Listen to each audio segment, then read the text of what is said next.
Hi, David Hall with the weekly gold and silver coin report. It is Friday, October 19th, 2012. The markets have just closed for the week. Gold playing around in the 1700s, up some days, down some days, strong last week, weak this week. So gold ended up the week at $1722.80, down about $44. Silver ended at $32.07, down $1.72. Platinum ended at $16.50, in case you're a platinum fan. So what do I think? Well, as you've heard from Van and me too, we don't know what the price of gold is going to be like tomorrow. We do know what the price of gold and silver, what it's going to look like in 5 or 10 years, and that's much higher. So for you should when you feel like buying, you should just buy, knowing what you're doing is hedging against the decline in value of the U.S. dollar, which is a certainty. So, more to the point, and please call us. You know the kind of bullion coins we've been recommending here every week. The uncirculated St. Gaudens, the graded MS63 and MS64. St. Gaudens, the old silver dollars, and but gold eagles and silver eagles are okay too. That's the bullion scene. But what is really interesting to me is the strength of the rare coin market, and it is really picking up.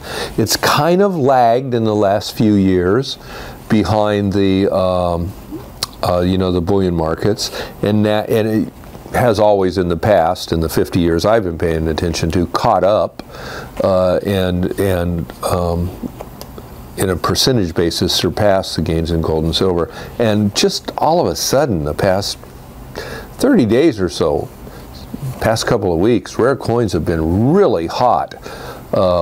It's kind of scary if you're like me and Van, trying to buy some nice coins, as we're trying to buy for you and all of our clients. Dealer inventories are very low, and it's kind of 1 and 2 at a time. No real quantity deals. Auctions are a bloodbath. At the coin shows, we run around with all the other dealers and find them 1 and 2 at a time. It's just real scarcity of top quality coins, non-generic, of course. So also interesting is the coin market has a really definite cycle, and the December quarter is usually the slowest quarter. The March quarter is usually the best quarter. And the only time I can remember when the December quarter was fantastic and prices actually went up, and in this case they soared, was the December 1979 quarter, and that was of course just in the midst of the huge run-up in gold and silver at the end of the 1970s. So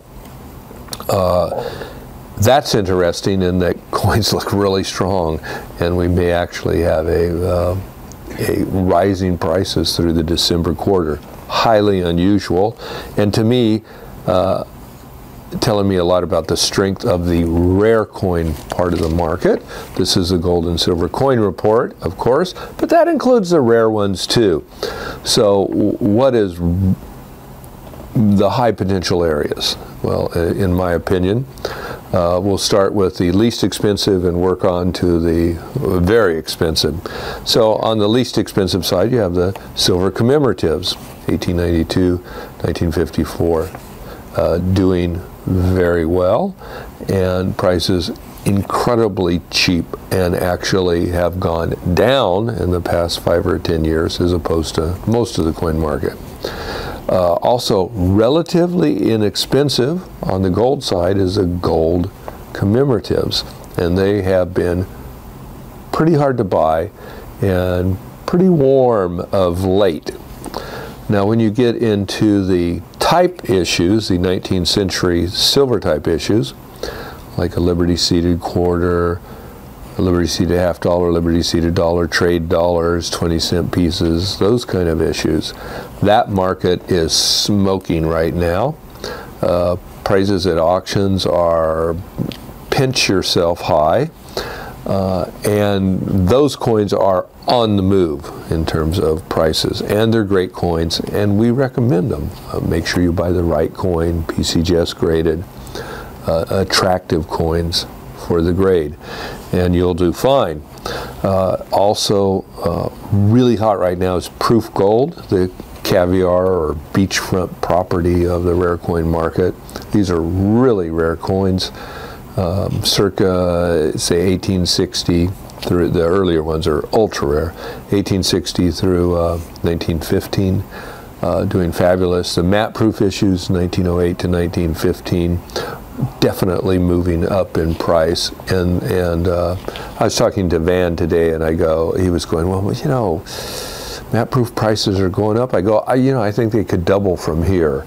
And Van said, yeah, I guess they could. And so we're a big fan of that. We also like the big $50 slugs, both the territorial ones, circa 1851, 1852, and the which were California. They're called territorial pioneer gold.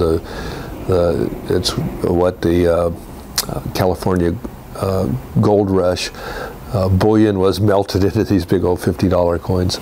And then, of course, the 1915 Panama Pacific gold commemoratives, the only officially struck U.S. $50 gold coins. And again, they're about 2.5 ounces of gold. They're huge, and they're very rare and high grade, and we love those too.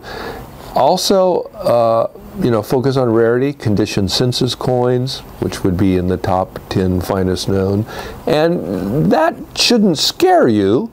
It doesn't mean they're 200,000 a coin. You can buy some condition census coins for $5,000, $10,000. So while not not $100 each, they are relatively inexpensive for what you get. And there's some great values in the rare coin market. It's interesting how hot the rare coin market has become, but think about that. Give Van a call to talk about rare coins, or call anybody here just to talk about gold and silver bullion, because we all know where that's going. And in the meantime, have fun with your coins and buy some gold.